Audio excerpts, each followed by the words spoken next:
Исәнмесез. Хокук саклау органнары үзәк матбугатта әледән-әле балаларга карата көч куллану, аларны урлау һәм үтерү очраклары турында әйтеп торалар. Кызганычка каршы мондый хәлләр Татарстанда да булып узды. Алабугада, Чаллыда булган кыз балаларны урлау, аларны көчләү һәм үтерү очраклары барыбызны да тетрәндерде. Бу хәлләрдән соң гаиләләр үз балаларының куркынычсызлыгы турында җитди уйлана башлады. Мәктәпләр, балалар бакчаларында аңлату эшләре бара. Чит кешеләр белән аралашмаска, аларга ышанмаска дип кисәтәләр. Бүген дә без үзебезнең кара-каршы тапшыруында психологлар, руханилар, ата-аналар, педагоглар белән балаларны ничегрәк саклап калырга, явыз ниyaтле кешеләрдән ничегрәк сакларга дигән темага фикер алышабыз. Исәнмесез? Илнар хәзрәт, педофилия дигән колакка ятышсыз булган сүз гомумән дә. Тик шулай да аның килеп чыгышы турында уйлансак, бу кайсы ягыбыз кителде икән безнең бүгенге көндә? Каян килеп чыкты икән? Бисмиллаһир-рахманир-рахим. Ассаламу алейкум ва рахматуллаһи ва баракатух. Чынлыкта исә педофилиянең кайчан һәм кайдан килеп чыкканы инде без төгәл генә әйтә дә алмыйбыз, ләкин шушы гамәлне без гынах дибез. Ягъни дин буенча ул гынахлы гамәл һәм зур гынахлы гамәл. Һәм инде аның тамырлары тирән. Ул булырга мөмкин кеше иң беренче гынах кыла башлагандан бирле, ләкин иң хәтәре шунда. Хәзерге замана белән элекке заманны чагыштырсак, аны хәзерге педофиллар рөхсәт ителгән. Мәхәббәт дип, я булмаса, алар аны үзләренең хукукларын ничек тә булса менә шушы реализацияләү дип кабул итәләр. Инде гомумән алганда шушының ише кабахат дип әйтик, проблемалар, педофилия кебек, анда маньяклар кебек, булар киң чәчәк ата башлады соңгы 100-150 ел эчендә. Ни өчен 100-150 ел элек? Чөнки 100-150 ел элек әйтелде Алла юк дип. Алла юк дигән игълан бирелде һәм кешеләр рухи чыганактан аерылып, алар әйләнделәр материяга. Һәрбер кеше әйләнде материяга. Ул тора клеткалардан, ул тора йөрәктән, баш миеннән һәм башка әйберләрдән, һәм инде аның яшәве дә буйсынды инстинктларга. Ниндидер таләпләргә түгел, Аллаһы Тәгалә сораган, аннан сораган таләпләргә түгел, буйсынды инстинктларга. Һәм шул сәбәпле инде кеше дә үзенең җинси инстинктларын бернинди киртәсез теләсә кая чыгара башлады. Шунлыктан мин уйлыйм, менә шушы проблеманың да башы иң беренче кешенең рухи азыгы булмаудан. Ягъни кешенең Худай белән, Алла белән рухи элемтәсе булмауда. Чөнки кешене элек-электән истән күзәтеп торган бер зат булган. Һәм ул аңа ниндидер эш эшләсә, аны җәзалыйм, аны я булмаса ниндидер бер җәзага тартам дип гел куркытып торган. Һәм шушы зат юкка чыгу белән инде кешенең контроле дә югала. Психологларның бу турыда фикере ничегрәк? Әйтәсе килә, бала тәрбия алганда гаиләдә кризислар үтә. Беренче кризис ул безнең бер яшьтә. Бер яшьтә ул менә баланы интүштән айыралар инде, ул беренче кризис. Икенче кризис садикка барганда. Бала садикка бирәбез, социализация дип әйтәбез. Үзегенә калган вакыт. Үзегенә кала, ул кеше балалар белән ул вакытта кризис үтә. Икенче кризис. Өченче кризисыбыз безнең мәктәпкә бара бала. Анда да аларның шундый бер кризислары 13-14 яшьләрендә ул безнең подростковый дип әйтәбез инде бекме, самый көчле кризис балалар өчен гормональ үзгәрешләр бара. Менә балалар үзләренең фикерләрен әйтә башлыйлар, эрләшә башлыйлар аналар белән. Вот менә шундый кризиста күбесенчә кешеләр менә теге әйтәләр инде застревает дип әйтәбезме. Әгәр дә безнең белән эрләшәләр икән, үз фикерләрен әйтәләр икән, эштән генә куанырга кирәк. Аллага шөкер, минем балам развиваться итә бит, минем балам үсә, например, үз сүзен, үз фикерен әйтә ала. Менә минем белән дә шулай әйтә алгач, ул башка җирдә дә үз фикерен әйтә ала. Талашумы бу, теге талашу түгел. Менә үз фикерен әйтү инде ул талашу түгел инде. Ну, аның теге шәхес буларак өлгерү башлаган. Ул менә ул периоды белән. главное теге ичендә җыймасын инде. Ичендә җыймасын. Менә әгәр дә сезнең балагыз һаман да менә бөтен сүзне әйткәндә тыңлый гына икән. Моны алып кил дисәң дә алып килә икән. Ул вакытта әниләргә тагын уйлап карарга куярга кирәк. Нәрсә булды икән безнең бала белән, бикме? Артык тәртипле булу это уже ненормально. Менә ул периодта ул уже ненормально. Баланы тәрбияләгәндә кайсы җирдә ялгышлык ясамаска дип әйтик инде. Менә бу кыз һәм малай балалар ничектер аерым немен теге малайлар бит инде теге явызрак нирәк булып үсә. Пока мин әйтәм общияларын развитиялар. Менә ул вакытта балаларның башлана менә шундый любопытство, карый башлар, тикшерә башлар. Шул вакытта балаларга без шунда карама, нәрсә эшлисең, ятсыз дип әгәр дә әйтәбез икән, без аларга акцент шунда тотып калдырдык, и алар аны еще больше внимания карый башлар шунда. Педофилия психик ширмы? Психик. Восстанавливать это было нормальное состояниега күче ала. Шул Вакытында кешеләр. белеп нитсәң. Вакытында менә хәзер даже менә шундый кешеләр бар икән, тыңлыйлар икән, алар да психологларга баралар икән, или просто телефон довериеларга. Кеше олы яшьтәге кеше булсын инде, менә 25-30 яшьтәге кеше үзенең психик үсешендә тукталып калуын ничек итеп белә ала инде. Читтән караганда ул бер әйбер, ләкин бит әле үзеңгә шундый нәтиҗәгә килергә кирәк. Аның нинди критерийлары бар, нинди ул шартлары бар дип әйтик инде. Педофилия калкып чыга ир кеше хатын-кызлар белән булдыра алмагач, шундый үзен яклый алмаган жертваны сайлап педофилияга килә инде. Ул шундый жертваны сайлый, үз-үзен санамый, үз-үзен кадерен, дәрәҗәсен белми бала. Аны кайдыр әни, әти, әби бабалар бәлки бик кыры тәрбияләгәннәр. Атаклы психолог Виноградовны тыңлаган идем. Ул мондый фикер әйтте. Үзләре кечкенә вакытта насилиягә, көчләүгә дучар ителгәннәр, алар үскәч педофил буладылар. Һәм киләчәктә һаман педофилларның саны артачак кына дип. Шуңа күрә менә монда балаларны яклар өчен бер генә яктан яклап булмый, теге психологлар гына, ата-аналар гына бергә эшләргә кирәк минемчә. Ата-аналар игътибарлы булырга тиеш үз балаларына, күбрәк сөйләшергә, алар белән аралашырга тиеш. Чөнки ата-аналар хәзер күбесе акча эшләү белән мәшгуль. Барыбыз да беләбез, акча кирәк. Һәм балаларга игътибар җитми гаиләдә. Аралашу җитми.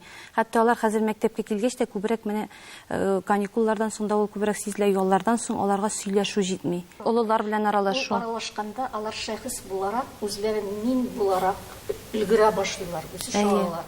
Күпме булдыра аласыз? Аралашырга, сөйләшергә кирәк. Шул аралашканда, именно әти-әни белән аралашканда кеше шәхес өлгерә. Соңгы елларда, бу елларда киләчәккә таба педофилларның саны артачак дигән фикер яңгырады. Илсияр ханым, әгәр дә без бүгенге көннәрдән чыгып карасак, арттымы мондый очраклар, сизелерлек арттымы алар? Менә аның күплеге, әзлеге нигә бүгенге темага каралган вакытта сез менә башладыгыз җинаять эшли торган кешеләрнең каян килеп чыкканнарын ничек Миңа әлбәттә бусы да бик мөһим сорау, бу мөһим тема. Әлбәттә җинаятьче олыгайгач кына җинаятьче булмый, күбесе кызганычка каршы, менә сез әйткәнчә, менә шулай дөрес тәрбия алмаганга, ниндидер бер семьяда ялгышлыклар килеп чыкканнан шулай аның җинаятьне китереп чыгарган, җинаять эшләүгә китереп чыгарган сәбәпләр бик күп. Сез шул яктан башладыгыз. Мин теманы менә әзрәк икенче якка, ул бит җинаять кылучы бер, җинаяткә корбан булган кеше икенче. Шуңарга күрә икенче ягыннан да китереп менә бу теманы шуңарга да сезнең фикерегезне әйе шуңарга да искәртер идем. Чөнки бүгенге көндә менә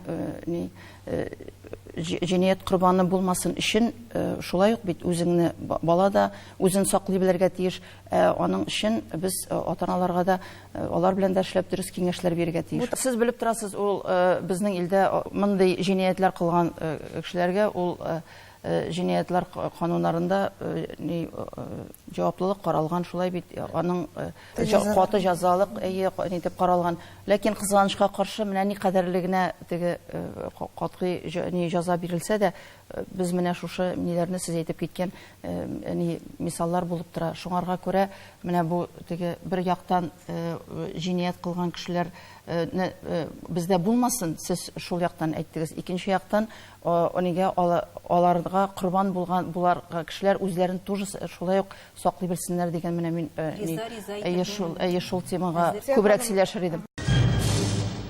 Менә педофиллар дигән куркыныч кешеләр шәһәрдә бар дип беләдерик. Менә бу күренеш авылларга да үтеп керә башлады. Элек бар идеме, юкмы белмим, ләкин соңгы елларда ничегрәк хәлләр авылларда? Бу бит инде педофилия дигән нәрсәле темада монда күбрәк барыбер үзенең кешенең ничектер психик яктан бер үзгәреше дигән сүз бит инде. Шулай бит. Шуңарга күрә аларның ниләре, әгәр дә шулай алар билгеләнгән икән, димәк, аермасы юк бердән, икенчедән алар лечить итәргә тиешләр. Законда кызганычка каршы каралмаган дип Алар беләм. үзләре белеп килә алмыйлар бит табибка. Алар беләләрме үзләренең авыру икәннәрен? Менә мәсәлән психологларга сорау. Бүтән сорау белән килә. Мин үзем шундый авыр хәлдә дип килми, ул бүтән сорау белән килә. Но диагностика ясаганда тормышка, эшкә, мәхәббәткә, гаиләгә диагностика вакытында ачыла. И аннан соң бездә инде аны бик акцент ясамыйча, имештер барысында хәзер сөйләшәбез, бар бөтен яктан хәзер сезгә булышабыз дип аңлыйсың да, и шул ярдәм мөмкинлек булган ярдәмне бирәсең. Ул яшьтәге кешеләр психологларга еш мөрәҗәгать итәләрме? Ул менә кеше ират мәсәлән хатын-кыз ничектер килергә мөмкин, сөйләшергә, үз өчен ничектер ачырга хәл итәргә. Иратлар психологик менә сезнең 30% дип әйтәбез инде, менә 30% ир кешеләр килә. Хатын-кызлар күбрәк, и хатын-кыз баласында кайвакыт ирендә алып килә инде, менә мин аны белән сөйләштем, үгетләдем, ризалык бирде дип 30% дип саныйбыз. Бу күренеш безнең мәдәниятка никадәр хас булган икән, бу сорауга җавап эзләп карыйсы иде. Безнең мәдәнияттә, безнең әйтегәндә әдәбиятта, безнең үсешебездә никадәр урын. Менә яңа килеп чыккан әйбер лолитталар дип әйтегән. Бәлки лолитталарны тәрбияләгәндер педофилияне. Бер нәрсәне антып җибәрәбез. Без педофилларны авырулар кебек кенә карыйбыз. Ләкин ул авыру булмаска да мөмкин. Ул азгынлык булырга мөмкин. Ул кешенең азгынлыгы булырга мөмкин. Мәсәлән, кешегә барбыр кем белән йоклый ул? Хайван беләнме, бала беләнме, хатын-кыз беләнме, ир кеше беләнме? Мәсәлән, иң беренче гомосексуализмның килеп чыгышы авыру белән бәйле түгел.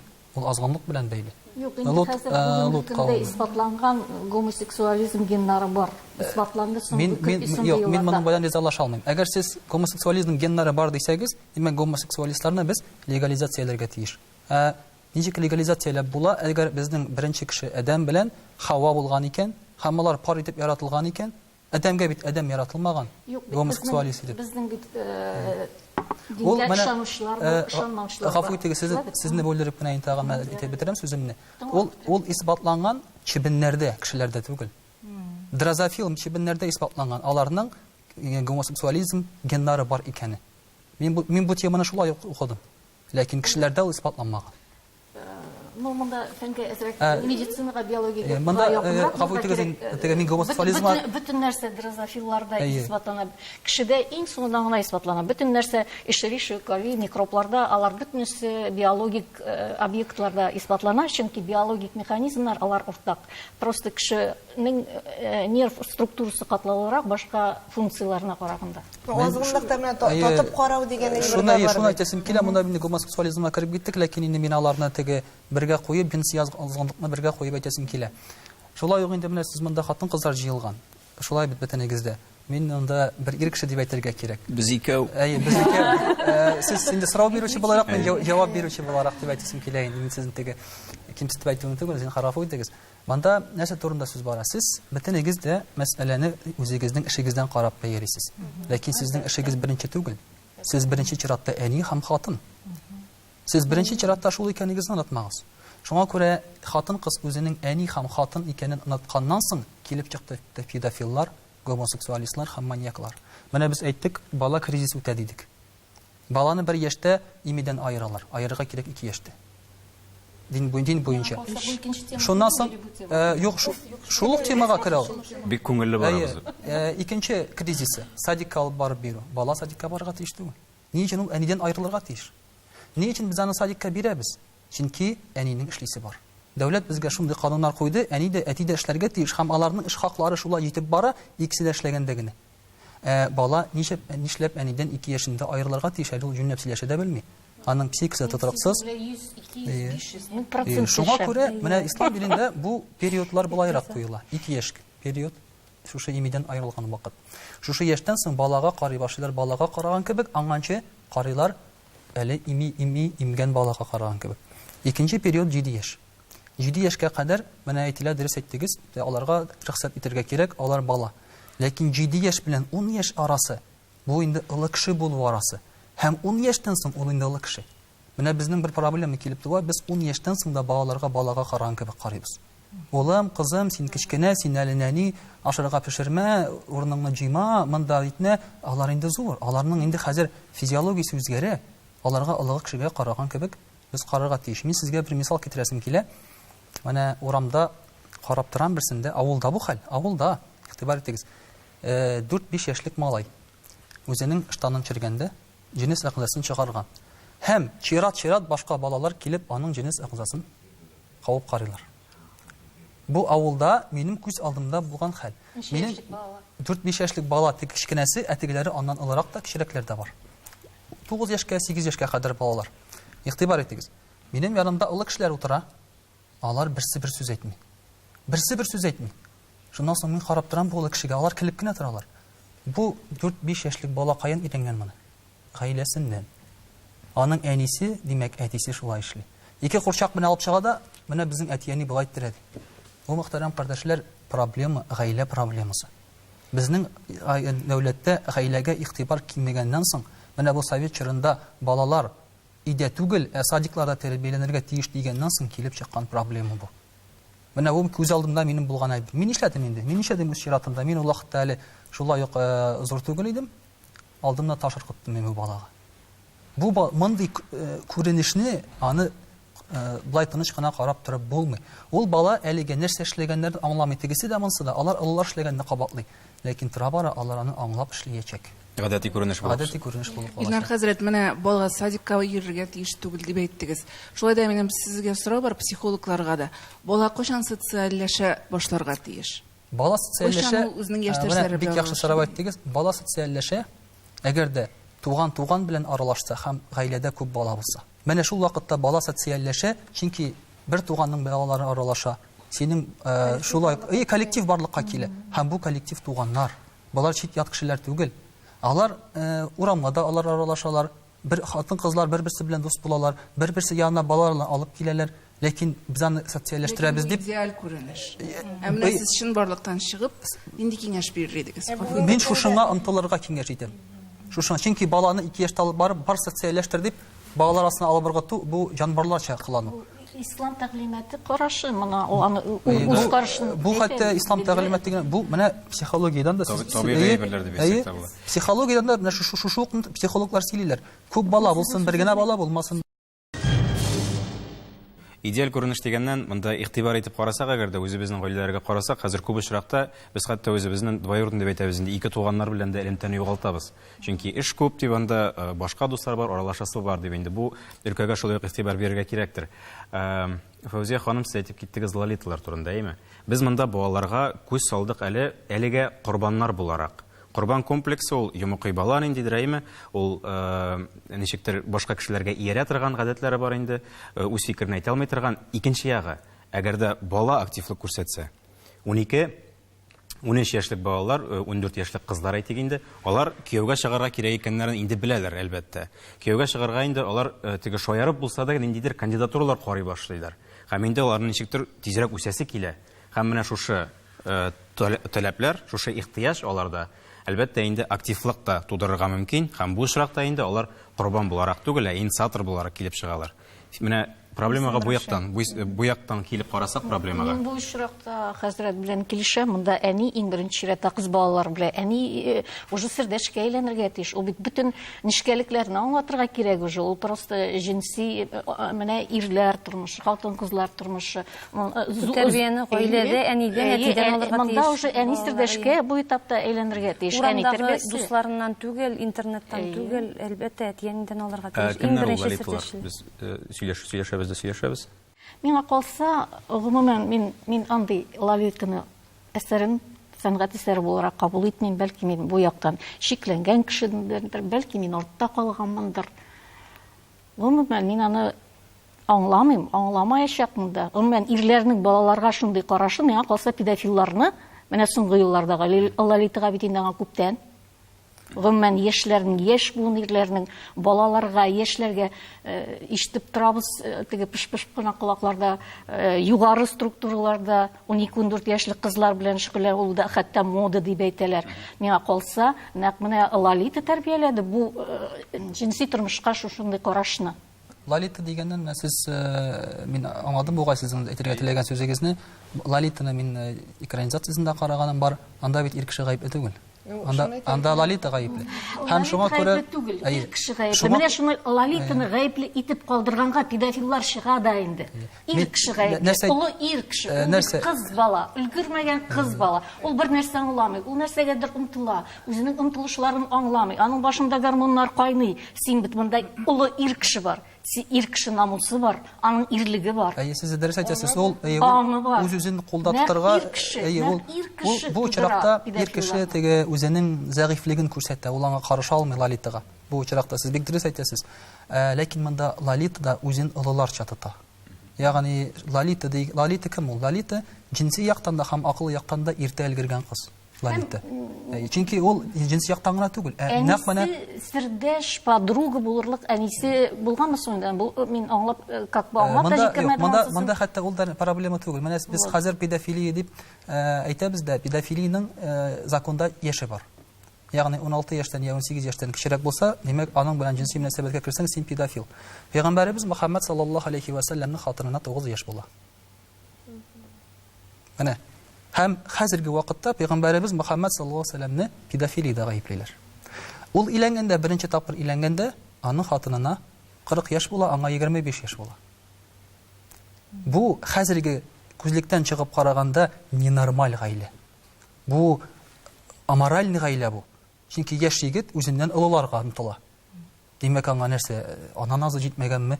Психологлар күзе белән чыгып караганда, да әйтгәндә Фрейд теориясе буенча аңа ана назы җитмәгән. Аңа имчак җитмәгән.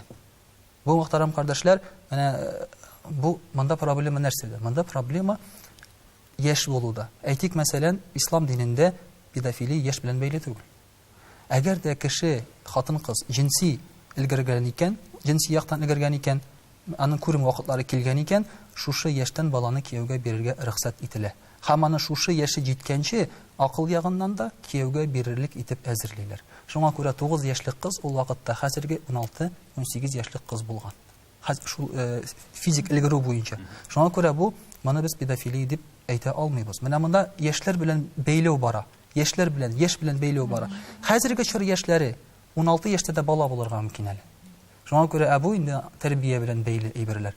Шуңа күрә дә, мәсәлән, тарихка күз салсак, тарихта булганмы бу очрак, юкмы дип әйтсәк, бу очракта инде менә Пәйгамбәребез Мөхәммәд саллаллаһу алейһи ва сәлләмнең гаиләсе безгә иң үрнәк гаилә һәм иң дөрес гаилә дип без аны атыйбыз. Мин әйтмим хәзер теге яшь кызларны кияүгә алыгыз дип, ул дөрес гамәл дип, ләкин хатын-кызның күрем вакытлары килә башлау белән син аңларга тиеш, иләнүне кияүгә бирүне узайткан һәрбер көн аның өчен тәмамланырга мөмкин азгынлык белән. Барысы да бездән тора дип әйтәләр, алардан тора. Хәзер бит менә без ата-аналар алдында сорау мәсьәлә тора. Балаларны ничек сакларга? Безнең традицион тәрбия алымнарыбыз бар. Улларны тыңла, улым, кызым, итәгатьле булырга кирәк, тыңларга кирәк, улларның сүзенә колак салырга кирәк. Һәм педофиллар менә шушы әйбердән бик нык файдалана диләр. Хәзер менә мәсәлән минем кызым балалар бакчасына йөри, бер көнне укып торам, памятка ата-аналар өчен, тәрбия алымнарыгызны яңадан карагыз. Бала кискен әйткән сүздән, яисә олы кешеләрдән барысыннан да куркырга тиеш түгел икәнне төшендерегез диләр. Ләкин ничек эшләргә менә моны? Бала үзенекен һәм чит кешене ничек аерырга тиеш? Шамасын белергә кирәк имен. Чөнки бала үз-үзен яклый, саный башлагач, куанырга да кирәк инде. Но шамасын, менә 3 яшьтә мин үзем дип әйтә ул. Мин үзем дигәндә, без бит ашыгабыз, ботинкасында бәйләп бирәбез, ялинда кигезәбез, барысын да эшлибез. Менә ясам дигәндә, кризис 3 лет.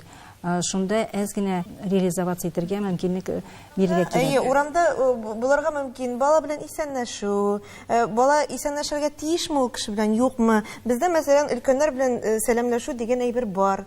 Ул халык тәрбиясендә андый бар. Өлкән кеше сиңа эндәшә икән, җавап бирергә тиешсең. Яисә ниндидер кеше синән ярдәм сорарга мөмкин баладан. Бу очракта нәрсә эшләргә тиеш бала? Менә шундый конкрет мисалларда да аңлатсагыз. Гомумән статистика буенча, мәгълүматлар буенча, Иң тәрбияле балалар педофилларның иң беренче корбаннары. Чөнки ул тәрбияле балалар булыш дигәндә булышырга тырышалар. Исәнмесез дигәч исәнләшәләр чынлап та. Сумканы подъездга кертешәле булышәле дигәч булышырга телиләр. Әнә тегендә бер авыру пси баласы ята, шуны карыйгал дигәч аны карарга барырга мөмкин. Шуңа күрә менә мин мәктәптә дә балаларны өйрәткәндә, үз балаларымны да өйрәткәндә чит кешеләр белән исәнләшмәскә кушам, сөйләшмәскә кушам. Әгәр дә булышырга кирәк икән, зуррак кешеләргә мөрәҗәгать итәргә мөмкин. Өлкән кешеләргә мөрәҗәгать итсеннәр. Юк, мин аны булдыра алмыйм. Менә монда өлкән кешеләр бар, аларга әйтергә дип, алар булышсыннар дип әйтергә кирәк. Бу очракта Гүзәл ханым, мәсәлән, шул балада кешеләргә ышанычсыз туарга мөмкин. Менә, ышанычсыз булу. Анысы да бик кыен мәсьәлә. Анысы да бик кыен. Битарафлык иң беренче өлкәннәр тарафыннан булмаска тиеш. Чөнки хәзер менә тормыш шулай күрсәтә, әгәр дә берәр җирдә каравыл дип кычкырсалар, аның яныннан киресенчә бөтен якка чабалар, но анарга булышырга чапмыйлар. Америкада күзәтү ясаганнар. Педофилия өчен, көчләүләр өчен утыртылган җинаятьчеләргә күрсәткәннәр бер төркем балаларны. Менә бу балаларның кайсын сез көчләү объекты итеп сайлар идегез дип. Һәм алар аерым-аерым сораганнар. Һәм барысы да шул бер кешеләрне күрсәткәннәр.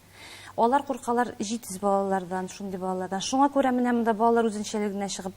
Мин мәсәлән 11 яшьлек малаемны әле менә яңа гына үзеңнә чыгарам, менә шунда гына тор, тәрәзәдә мин карап торам.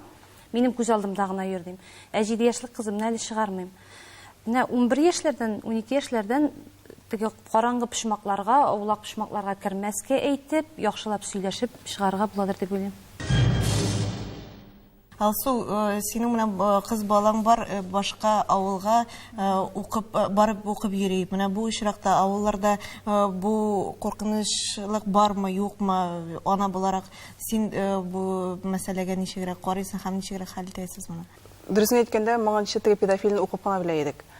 Менә бу темага өйдә сөйләшә башладык только менә шушы Галиция чалды очрагыннан соң, Васильевск Галициядан соң. Шундый авыр кичердек, теге һәр көнне прям сәгать саен интернетларга кирип, менә ярты чәч агарды чынлап та. Башта кызыбыз теге Назилә 9 яшь сөймәскә булдык. Ничектер тегене эзлиләр менә югалган. Шуннан соң все теге үлгән, теге каян тапкан дип әйттеләр бит инде. Саклап та калып булмый. Ничектер ситуацияны матурлап та булмый. Потому что ишин барлык тормыш менә шушындай явыз һәм үлем белән тәмамлана. Көчләнеп, суелып, шүплеккә ыргытылып атып. Шуңа күрә кайткачында утырып сөйләштем, әйтәм, менә син шикелле кыз, мәктәптән кайткан, җәяү кайткан һәм шулай булган. Утыртып аңлаттым, матурлап та тормадым. Ничек бар шулай аңлаттым.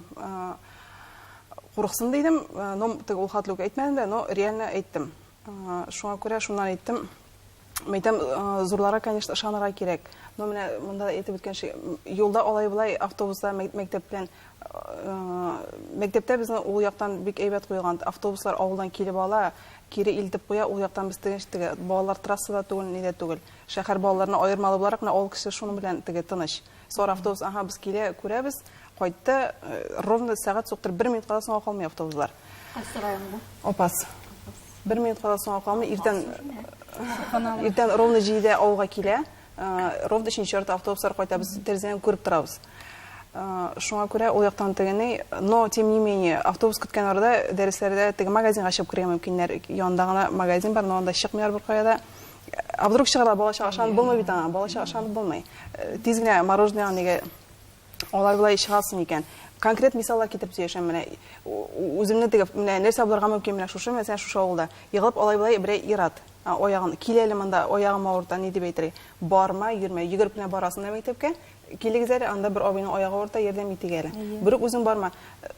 Мәйтәм, мин сиңа кешеләргә ышанмаска ни дип әйтмим, ышанма димим. Шәһәр белән авылны чагыштырганда, авылда теге ситуация тынычрактыр дип әйтерим, чөнки Илнар хәзрәт белән килешәм, педофилия азанлыктан килә. Эшсезлек, авыл халкы хатлы эшсезлектән интек, ишек алдына чыгып карында күри, фәлән дә эшли. Авыл кешенең ничектер аны уйларга вакыты калмый. Аннан соң анда бөтенесе бер-берсен беләләр дә инде. Бөтенесе бер-берсен белә. Кайткан кешеләр дә күп. Хәзер теге авылларда кешеләр күп кайта, но шәһәрдә менә, мне кажется, теге эшсезлек именно шушы әйберләргә этәрә. Гаиләдә дә бит алар корбан булырга мөмкиннәр.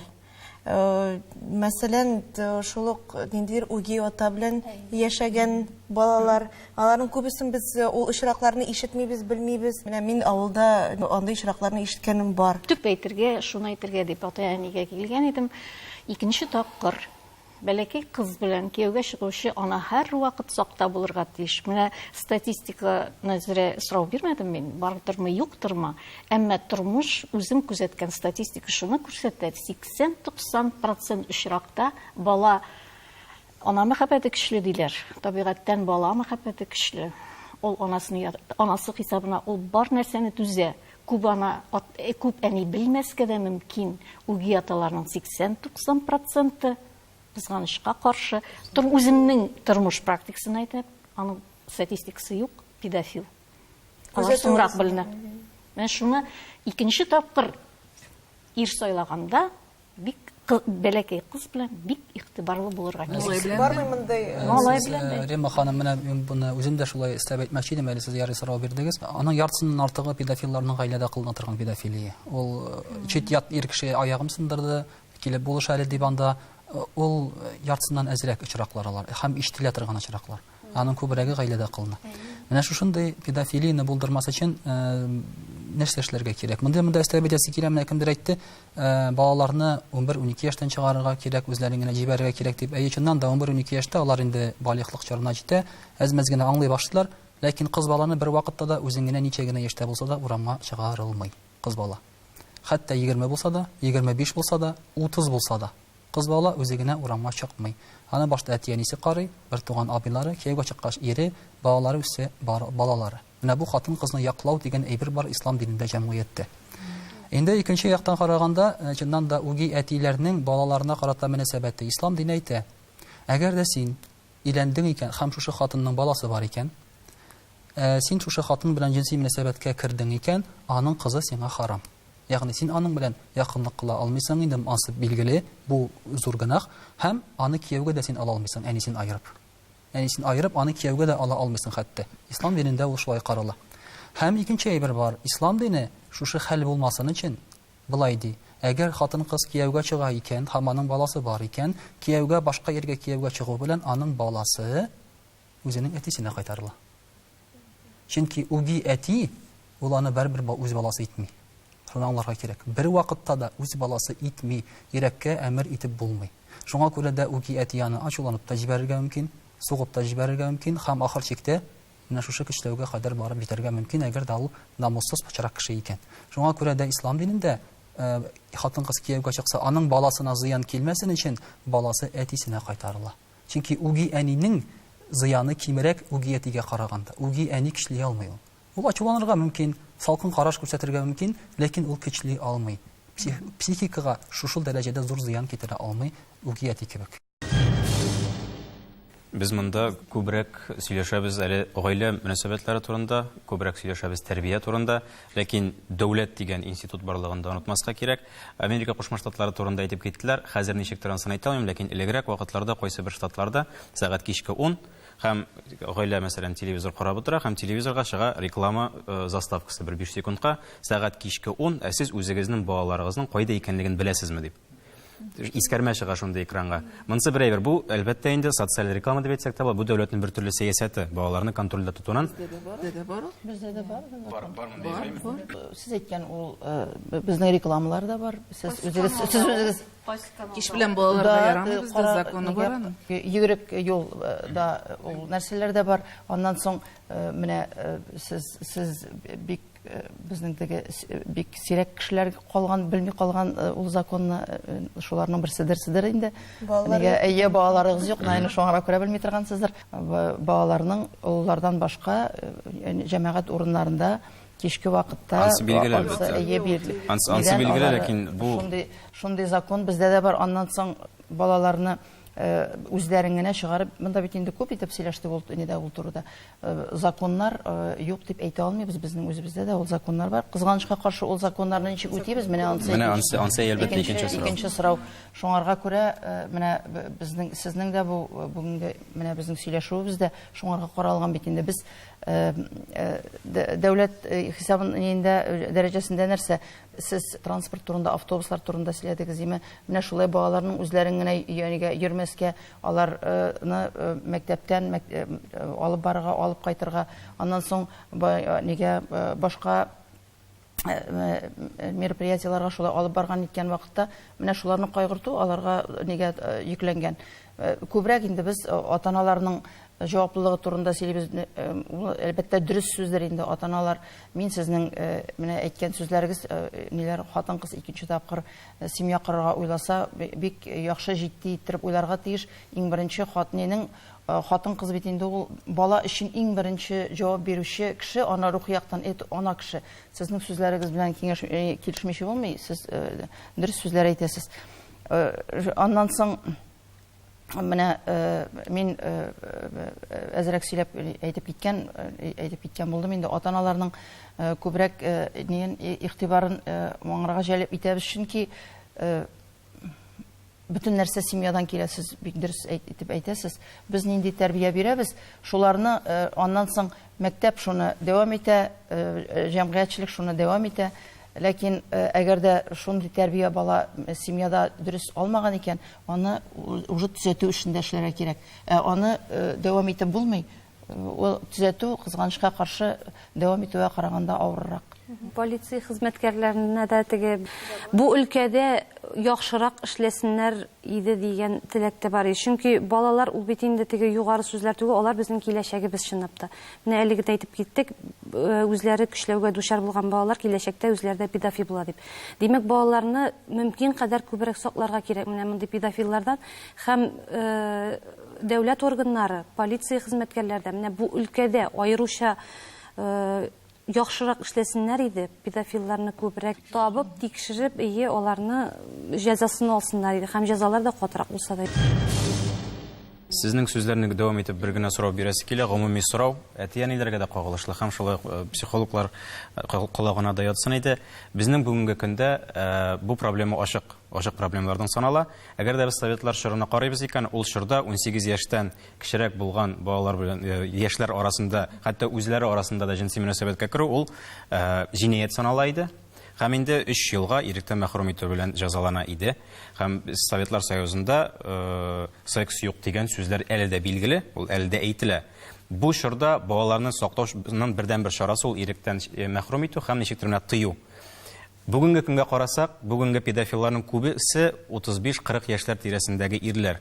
Менә шул Советлар чорында булган, шушындый бер яклы сәясәтнең корбаннары һәм дәвамчылары дип әйтсәк тә була. Бүген бу өлкәдә җинси тәрбия өлкәсендә кул астында инде инструментлар бар. Мәктәптә ничек итеп сөйләшәләр? Совет заманының тыюлыгының корбаннарымы? Әйтеп буламы шулай дип? Бүген ничек итеп дәвам итеп була бу? Хатаны ничек итеп төзәтеп була бүген? Без школда әти-әниләр собраниеларына бара идек, балалар белән тренинглар үткәрә идек. Балалар бакчасына барып, әти-әниләр белән сөйләшә идек. Казанда андый эш бар. Класс сәгатьләрендә әлбәттә бу турыда сөйләшәбез, малайлар белән генә, кызлар белән генә. Хәзер кызлар, балалар күп беләләр. Шуңа күрә алар белән теге укытучылар гына сөйләшү авыр булмасын өчен табибларга да мөрәҗәгать итәбез, аларны чакырабыз сыйныф сәгатьләренә. Психологлар да сез әйткән эш мәктәптә бар, мәктәптә үзебездә бар, алар белән эшлибез. Һәм әлбәттә әти-әниләр белән дә менә ниләрдә дә уннан соң теге балаларны чыгармаска дип ул турыда да һәрбер ата-аналар җыелышында әйтәм, бу турыда искәртеп үтәм. Ата-аналар җаваплы карыймы соң бу ниләргә?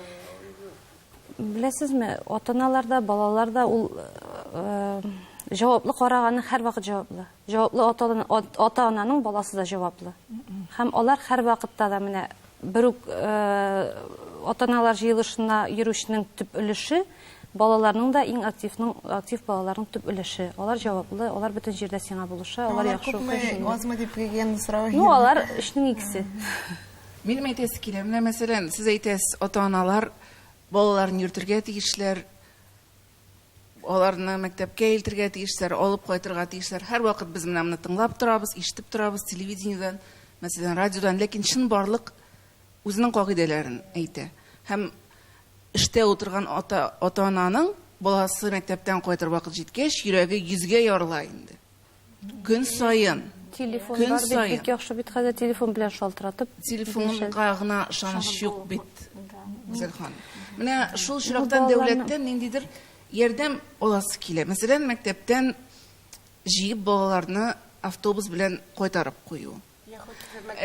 Яхут мәктәбендә, ул чит илдә, бик күп чит илләрдә бар инде ул. Мәсәлән, өйгә подъезд төбенәме, өй янынамы кайтарып кую булсын иде. Яисә инде менә эштә утырган аналар өчен алданрак китү, баланы мәктәптән алыр өчен менә булар ничектер законда каралырга тиеш миңа калса. Алар Чөнки законда без- каралган, ләкин үтәлми генә. Үтәлми. Кеше эшләргә тиеш 8 сәгать. Шуңа күрә шушы 8 сәгатькә исәпләп безнең садиклар эшли. Безнең мәктәпләрдә продленкалар бар, башлагач класслар өчен. Менә мин көндәлекләрне тикшергәндә ата-аналарга әйткәнем бар. Мин әйтәм 5 минут көнгә сөйләшәсез. Бүген менә шуннан нәрсә булды, нәрсәләр булды, сорадылармы, ничәле алдың. Дневнигын алып, үй эшен карарга була, дәфтәрләрен алып карарга була. Аны бит эшләмиләр. Бер әни кеше хәтта миңа мондый сүз дә әйтте. Күпме контроль ясарга була инде балаларга дип. Бу әйтелде 7нче класс баласы турында. Ну кемгәдер контроль 3нче класста да кирәкми, кемгәдер вузда укыганда да кирәк. Чыннан да бу сорауга ничектер формалияттан гына килү бик дөрес булмастыр, чөнки әти-әнигә әйтеп була әлбәттә 5-10 минут вакытны балагыз белән әңгәмәдә үткәрегез дип. Ләкин ахыр чиктә моны инде күп кенә юмористик тапшыруларда да күрергә була. Баланың бөтен сөйләм теле ашадым, кайттым, бардым, 5 алдым, барысы да тәртиптә дигән сүзләргә генә кайтып калырга мөмкин. Бу шаблон фразалар инде. Автоматик рәвештә. Бу автоматик рәвештә әйтелә торган сүзләр, хәтта телефоннан сөйләшкән вакытта да никадәр генә әти-әни тынычланса да. Шундый нәрсә дип әйтәм инде. Автоматик рәвештә булырга тиеш түгел, бит инде ана кеше булгач, ата кеше булгач, чын күңелдән сорашырга тиеш. Борчылу өчен күңелдән, ләкин сораулары шундый шул күп вакытта.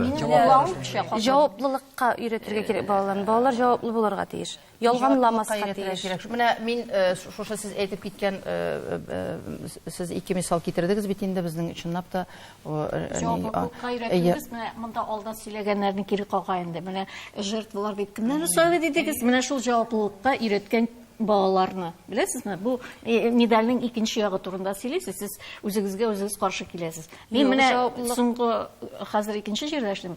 Хатын-кызлар офиста эшләдем 1 ел. Бөтенесе мескен балалар, мин балаларын жәллим, аналарын жәллим, телефоннан балалар тәрбиялиләр. Мин үземне берничә тәлай күз алдыма, мин гомумән йөрәгем ярылган булыр иде.